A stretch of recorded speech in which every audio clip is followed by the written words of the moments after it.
Hussain and you are watching AU Educationalist channel. In my last video, I have discussed some of the ideas regarding teachers empowerment, but it was a part 1 and today I am going to complete that session in part 2. So let's not waste the time and move forward towards our today's topic, teachers empowerment part 2. So the next slide is motivation in the classroom. Discuss the following questions with the partner next to you. Simple is that कि ये भी आपके लिए एक activity है अपने staffs के साथ, अपने कोलीग्स के साथ, अपने साथी टीचर्स के साथ ये ज़रूर डिस्कस कीजिएगा कि आप कौन से तरीके अपनाते हैं जिससे स्टूडेंट्स जो है वो मोटिवेट हो सकें. Because any how being a teacher हमें मोटिवेट तो करना है. तो आपका तरीका क्या है? क्या आप फिज़िकल पनिशमेंट का तरीका अपनाते हैं? क्या आप उन्हें डांटने डपटने का तरीका अपनाते हैं? क्या आप उन्हें मोटिवेट करते हैं? क्या आप उन्हें क्लासरूम में ही उन्हें स्कोल्डिंग करते हैं, या आप उन्हें जो है वो स्टाफ रूम में बुलाकर उन्हें प्यार से समझाते हैं, या आप उन्हें सब स्कूल के सामने या सब फ्रेंड्स के सामने डिमोटिवेट कर देते हैं डांट कर, या उन्हें फिज़िकल या कॉर्पोरल पनिशमेंट देकर? आपके तरीक़ाकार क्या हैं? आप कॉर्पोरल पनिशमेंट पर बिलीव करते हैं या आप जो है वो मोटिवेशन पे बिलीव करते हैं? मेरा नहीं ख्याल कि 21st सेंचुरी में हमें जो है वो कॉर्पोरल पनिशमेंट पर या फिज़िकल पनिशमेंट पर जो है वो हमें बिलीव करना चाहिए. हमें बिलीव करना है मोटिवेशन पर. हमें काम करना है उनके दिमाग पर. हमें काम करना है उनकी साइकोलॉजी पर. बिकॉज कि हर स्टूडेंट्स की एक अलग डिफरेंट साइकोलॉजी है और हमें हर स्टूडेंट्स को उसकी साइकोलॉजी के मुताबिक डील करना है. हमें उसकी साइकी के मुताबिक उसको मोटिवेट करना है. तो ज़रूर डिस्कस कीजिएगा और कमेंट सेक्शन में ज़रूर बताइएगा कि आप कौन सा तरीका अपनाते हैं स्टूडेंट्स को मोटिवेट करने का और कौन सा तरीका आप अपनाते हैं स्टूडेंट्स को पढ़ाने के लिए. So the next one, according to me, how you can motivate students is be accessible, means be interested in their lives. उनकी ज़िंदगी के बारे में जानिए कि उन्हें क्या पसंद है, उनकी ज़िंदगी में क्या प्रॉब्लम्स हैं. क्योंकि बाज़ औक़ात ऐसा होता है कि फैमिली प्रॉब्लम्स की वजह से भी स्टूडेंट्स जो है वो कॉन्सनट्रेट नहीं कर पाते. वो अपनी पूरी तवज्जो जो है वो इसकी तरफ, पढ़ाई की तरफ जो है वो नहीं दे पाते. तो हमें ये जानना होगा कि उनकी लाइफ में क्या है. अगर एक स्टूडेंट जो है वो परफॉर्मेंस नहीं दे पाता, if one student is not performing, so what is the reason behind that? Being a teacher we have to know if we want to be an excellent teacher. So next one, while you are teaching, call them by names, means don't call them by their nicknames or like another names. Keep the lesson content relevant. मतलब कि जो भी आप chapter पढ़ाने जा रहे हैं उससे ज़िंदगी के जो रिलेटेड जो एक एग्जांपल्स हैं जो उन बच्चों को समझ में आ सकें, जो आजकल के दौर से रिलेटेड हों, इस तरह की एग्जांपल्स जो है वो आपको लाजमन देना होंगी. और एग्जांपल वो दीजिए जो कि रियल हों, मतलब कि वो एग्जांपल्स जो कि पुराने ज़माने से रिलेटेड करती हों या ओल्ड एरा से बिलीव करते हों. इस तरह के एग्जांपल जो हैं वो आपने क्लासरूम में नहीं देनी, बिकॉज के मोस्टली स्टूडेंट्स उनको समझ नहीं पाते. हमें एग्जांपल्स देनी है, बट हमें एग्जांपल्स देनी है आजकल what is going on nowadays, और students are interested in which things. हमें उनकी साइकोलॉजी को समझते हुए ही एग्जांपल्स देना होंगी, तो ही हम कंटेंट जो है वो समझा पाएंगे. Otherwise it will be difficult for us. Be communicative. As communication has been evolved from the Latin language communicare and communicare, हमें एक कम्युनिकेटिव लर्निंग इन्वायरमेंट जो है वो बनाना होगा. हमें स्टूडेंट को प्रेस भी करना होगा, हमें स्टूडेंट को रिवॉर्डिंग भी करना होगा, हमें उन्हें पार्टिसिपेट भी करवाना है. अगर बीइंग अ टीचर हम ही स्टूडेंट्स में इन्वॉल्व नहीं होते, हम स्टूडेंट्स को जो है वो इंगेज नहीं करते, हम जस्ट आते हैं, वाइट बोर्ड पे खड़े होते हैं और 40 मिनट का लेक्चर देकर जो हम चले जाते हैं, so definitely you can not be a good teacher. अगर आप अच्छे टीचर बनना चाहते हैं, सो डेफिनेटली मेरे आइडिया के मुताबिक, मैं भी एक लर्नर हूँ, तो हमें स्टूडेंट्स की लाइफ्स में स्टूडेंट्स के बारे में जानना होगा. तो ही हम एक पुअर स्टूडेंट को जो है वो एक अच्छे लेवल पर लेकर जा सकते हैं. हमें बोलना होगा, हमें स्टूडेंट के साथ ओपन होना पड़ेगा. But definitely there are some rules and regulations, there are some restrictions. हमें जो है वो एक गैप भी रखना होता है बीइंग अ टीचर और बीइंग अ स्टूडेंट. इस गैप को भी क्रॉस नहीं करना, but with in the limitations हमें जो है वो कम्युनिकेबल होना पड़ेगा. B challenging. Teaching is not easy. I would like to say that teaching is not an easy job. हमें चैलेंजिंग होना पड़ेगा because कि हम if we are teaching in a school, if we are teaching in a college, so definitely we are meeting hundreds of students daily, and hundreds of students have the different psychology, they have their different aims, they have their different psychology, and they have their different styles. They belong to different family backgrounds. कोई rich family से belong करता है, कोई middle class family से belong करता है, कोई जो है वो पुअर फैमिली से बिलोंग करता है. सबकी अपनी अपनी प्रॉब्लम्स होती हैं स्टूडेंट्स की. तो हमें तो चैलेंजिंग होना पड़ेगा बिकॉज कि हमारा काम है, हमने उनको पढ़ाना है. चाहे वो अमीर फैमिली से बिलोंग करता हो या गरीब फैमिली से बिलोंग करता हो, हमें तो उन्हें मोटिवेट करना है. चाहे वो अच्छा स्टूडेंट हो या बुरा स्टूडेंट हो, हमें तो चैलेंजिंग होना पड़ेगा. हमें क्लासरूम में असाइनमेंट्स जो हैं वो चैलेंजिंग देने होंगे. हमें स्टूडेंट्स की एबिलिटी को जज करना होगा कि हमें स्टूडेंट्स की एबिलिटी से थोड़े से ऊपर के असाइनमेंट देना पड़ेंगे ताकि हम जान सकें कि हमारे स्टूडेंट्स में कितनी एबिलिटी है. हमें इंथुसियास्टिक होना पड़ेगा, हमें अपने टॉपिक के बारे में जानना पड़ेगा.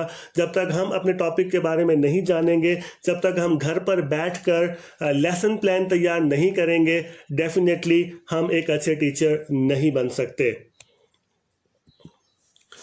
Poster a positive learning environment slide has appeared.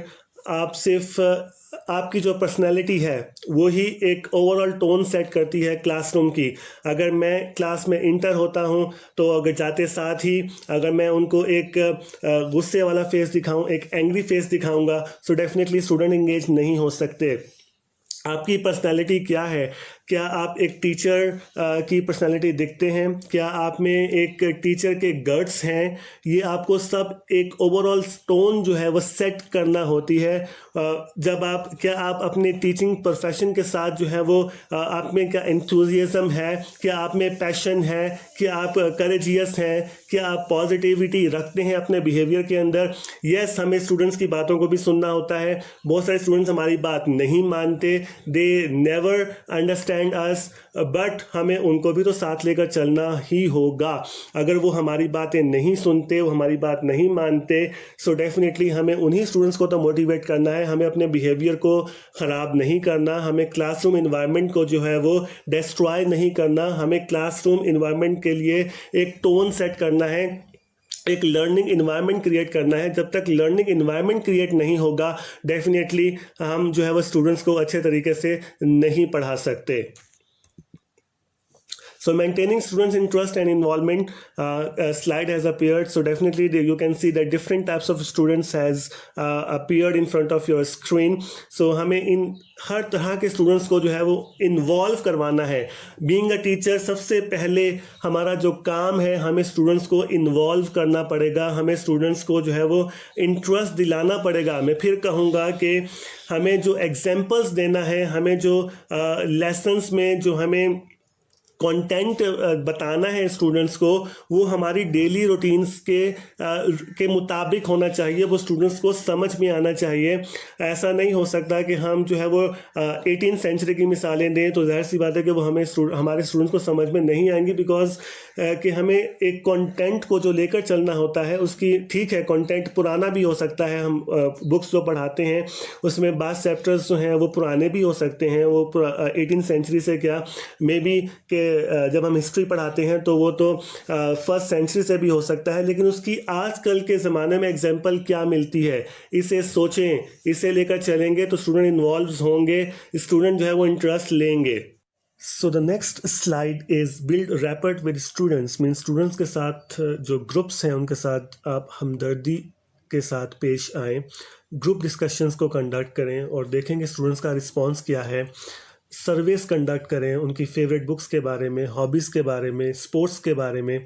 Open up with your students के उनका बैकग्राउंड्स क्या था, उनके इंटरेस्ट क्या हैं, उनके जेन्युइन फ्यूचर प्लान्स क्या हैं. अगर आप इस तरीके से स्टूडेंट्स के साथ हमदर्दी के साथ, एक सिंपैथी के साथ अगर आप चलेंगे तो डेफिनेटली स्टूडेंट्स भी आप में इंटरेस्ट लेंगे. और जब दोनों साइडों से इंटरेस्ट पैदा होगा, so definitely result will be positive. So the next one, prepare engaging lessons. Again, find ways to make material fun and exciting.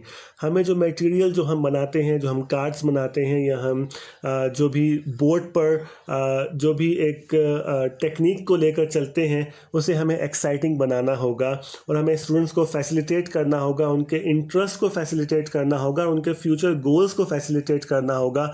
तभी हम एक कामयाब टीचर जो है वो बन सकते हैं. Give students options. Again I will say, पहले भी मैंने कुछ डिस्कस किया था कि स्टूडेंट्स को सिर्फ ऑप्शन ए मत दें, स्टूडेंट्स को ऑप्शन बी, ऑप्शन सी और डी भी दें. अगर एक स्टूडेंट बोलने में माहिर है तो हमें उसकी स्पीकिंग कैपेसिटी को बढ़ा दें. अगर आप एक स्टूडेंट ये देखते हैं कि वो लिखने में महारत रखता है, is an expert in writing, तो उसकी राइटिंग कैपेसिटी को बढ़ाएं. अगर एक स्टूडेंट एक अच्छा ड्राइंग कर सकता है तो उसे ड्राइंग के आर्ट में बढ़ाएं, क्योंकि हमें सबसे पहले जो है वो स्टूडेंट की क्रिएटिविटी को फोकस करना है कि उसमें टैलेंट है क्या, क्योंकि सब स्टूडेंट्स में एक सा टैलेंट नहीं होता. कोई अच्छा आर्टिस्ट बन सकता है, कोई अच्छा डॉक्टर बन सकता है, कोई अच्छा इंजीनियर बन सकता है, लेकिन सब डॉक्टर्स नहीं बन सकते, सब इंजीनियर्स नहीं बन सकते. तो हमें जो स्टूडेंट के अंदर जो क्रिएटिव पावर है, जो उसके अंदर एक इंटरनल टैलेंट है, हमें उसको पॉलिश करेंगे. जब हम उसको पॉलिश करेंगे तो डेफिनेटली स्टूडेंट का इंटरेस्ट बिल्डअप होगा, और डेफिनेटली वो जब स्टूडेंट का इंटरेस्ट बिल्डअप हो जाएगा तो डेफिनेटली वो एजुकेशन की तरफ जो है वो माइल हो जाएगा. Start a reward program means कि हमें सिर्फ जैसा कि हम जिस एरा में हम पढ़े हैं वहाँ पर जो है वो रिवॉर्ड प्रोग्राम तो नहीं होता था, but definitely corporal punishment, physical punishments वगैरह ज़रूर होती थी. बट अब ज़माना चेंज हो चुका है, now era has been changed. तो हमें अपने माइंड को भी चेंज करना है. हमें डिफरेंट तरीके से, एक डिफरेंट मेथोडोलॉजी से, एक डिफरेंट टेक्निक से हमें स्टूडेंट्स को लेकर चलना होगा. हमें पॉजिटिव एटीट्यूड शो करना होगा, हमें पॉजिटिव बिहेवियर शो करना होगा. हमें स्टूडेंट्स के साथ उनकी डिज़ायर्स को, कि वो किस चीज़ के बारे में सीखना चाहते हैं, वो किस उनकी डिज़ायर क्या है, वो किस डिज़ायर के साथ इस लर्निंग को, प्रोसेस को आगे बढ़ाना चाहते हैं. तो हम क्लास में ज़रूरी नहीं है कि हम जो है वो प्राइज़ ही दें, हम उनके बारे में कुछ अच्छा बोल भी सकते हैं. हम उनकी जो कंप्लीट असाइनमेंट्स हैं उनको रेकमेंड भी कर सकते हैं, उनको रेफ़र भी कर सकते हैं, और एक चॉकलेट देकर भी हम स्टूडेंट्स को जो है वो मोटिवेट कर सकते हैं. हम उन्हें ज़रूरी नहीं कि एवरीडे ही चॉकलेट दिया जाए, बट ये समटाइम्स अगर आप रिवॉर्ड प्रोग्राम्स करेंगे या स्टूडेंट्स के बारे में कुछ अच्छे अल्फाज जो है वो बयान करेंगे, या जब पेरेंट टीचर मीटिंग होती है तो अगर स्टूडेंट्स ने जो भी अच्छे काम किए हैं वो आप उनके सामने उनको एक्नॉलेज करेंगे उन स्टूडेंट्स को, तो डेफिनेटली उनके घर पे भी उनको जो है वो एक रिस्पेक्ट मिलेगी. तो इसी तरीके से स्टूडेंट जो है वो मोटिवेट होते जाएंगे और हम जो है वो ग्रो जो है वो करते जाएंगे. अब मैं कुछ गेम्स के बारे में डिस्कस करना चाहूँगा. Some of the things, some of the questions have appeared in front of your computer screen. तो ये भी ज़रूर डिस्कस कीजिएगा अपने पार्टनर्स के साथ, अपने फ्रेंड्स के साथ, अपने कोलीग्स के साथ, और हमें कमेंट सेक्शन में ज़रूर बताइएगा कि आप किस तरीके से स्टूडेंट्स को गेम्स में इन्वॉल्व करते हैं. So now The next slide of 6 activities has appeared in front of your computer screens. आप भी एक क्लासरूम में जो है ये 6 गेम्स जो है वो अप्लाई कर सकते हैं. और and finally online sources for teachers and adolescent learners के लिए एक ये मूवी है, फ्रीडम राइटर्स. अगर आप ये मूवी देखेंगे तो आपको बहुत सारी टीचिंग टेक्निक्स और मेथोडोलॉजीज का भी ज़रूर इल्म होगा.